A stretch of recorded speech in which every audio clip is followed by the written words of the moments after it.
Hello there. It is October, and that means it's time for a new virtue of the month. And this month's virtue is the word patience. Now, patience we talk about is the ability to wait, and it's also the ability to endure the presence of wrongdoing or enduring something that's difficult. So let's just talk about that a little bit. Well, we all know what it's like to wait, like maybe for your turn in a game, or maybe you have to wait to see how you did on a test. You take it one day and you have to wait till the next day to see how you did. Maybe you're waiting for your grandma to give you a call, or you're waiting for Christmas. So we all have practice in waiting, but how many times do we wait patiently? That means waiting without complaining or whining. So in our Catechism of the Catholic Church, that's this book. Our catechism is kind of like the book that explains everything we believe as Catholics. And in the catechism, it says that patience is one of the 12 fruits that we receive from the Holy Spirit. So if the Holy Spirit is alive in us, then patience is one of those gifts that the Holy Spirit gives us. And if we have that gift of patience, then we are able to do things like control our emotions, so we don't get so angry and upset when something disagreeable happens or when someone makes us mad. We don't get so angry and upset, but instead we are patient with it. And that might even be during a time of long suffering. And that means like a long illness. Maybe you know someone that has cancer or somebody that's really sick, and they have to endure that and be patient with their health and with their healing process.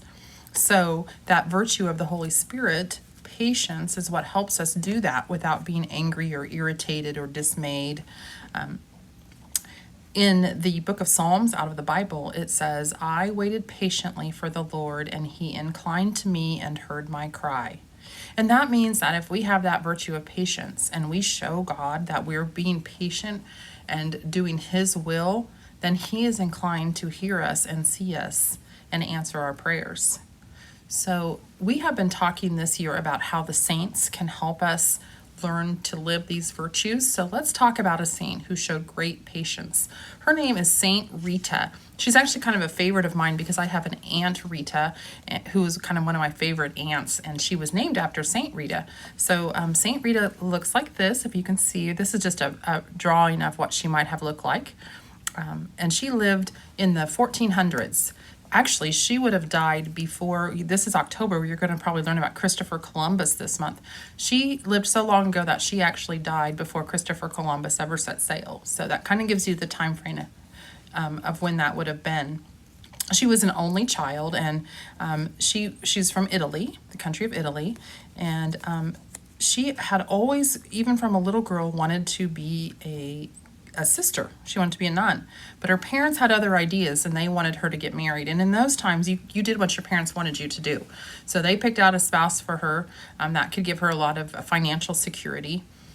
And from him, she had two twin sons. So unfortunately, though, he was not a good man. He was very abusive, very mean. He also was kind of crooked and was involved in some really bad political kinds of things of the time. So she had a very difficult life with him, but she lived that patiently. Because of his corruptness, because of all of the evil things he did, he was actually murdered. And her sons by that time were older, and they vowed that they would get revenge on the people that murdered their father. But Saint Rita knew that revenge is not the way that God asks us to live. And so she prayed fervently for her sons. She just prayed night and day for them. And eventually they had a conversion and they became Christians, and they forgave the man that killed their father. So St. Rita was very patient in that process and prayed and prayed and prayed and didn't give up until her sons came to know Jesus and were able to forgive. So then not long after that, her sons actually died. And then she was a widow and didn't have any living children. And so she decided at that point she had wanted to join the convent when she was younger, but couldn't. So now was her chance. So she wanted to join the monastery then.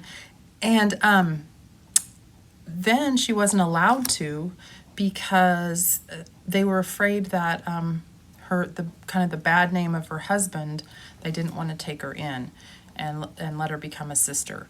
And so instead of giving up again, she continued to be patient with that process and instead worked to heal the division between the family, her family, and the families that had killed her husband. And once that she was so patient and she worked so hard to do that, those families reconciled. And once that happened, then she was finally allowed to become a sister. And then she spent the rest of her life in prayer. In fact, it said that she prayed so hard that she actually got a wound on her forehead, kind of on her temple. And it was said to be a wound like Christ's wounds that he would have gotten from the crown of thorns. And so she had that very special gift. So St. Rita had to show patience throughout her entire lifetime.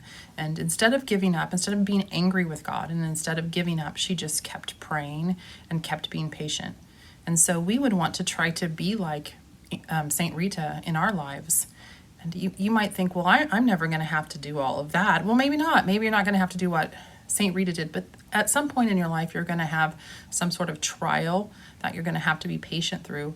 And now, when you're a child in elementary school, is your chance to practice. You have to practice those virtues. Maybe you have to practice being patient when you line up in the hallway. You have to practice being patient when you need your teacher's help, but she's busy with someone else. Or you have to practice being patient when you want your mom's attention, but she's talking on the phone. And so all of the little things that we practice being patient at now help us when we're grown up and have bigger things that we have to be patient for, like St. Rita did. So this month of October, we're going to practice being patient with ourselves, with each other, and with God, and see if we can't cultivate that fruit of the Holy Spirit within us and grow in that fruit of the Holy Spirit, so that when we're adults, we can learn to be patient, or we can grow in our patience. So thank you. Have a great day, and remember St. Rita and patience.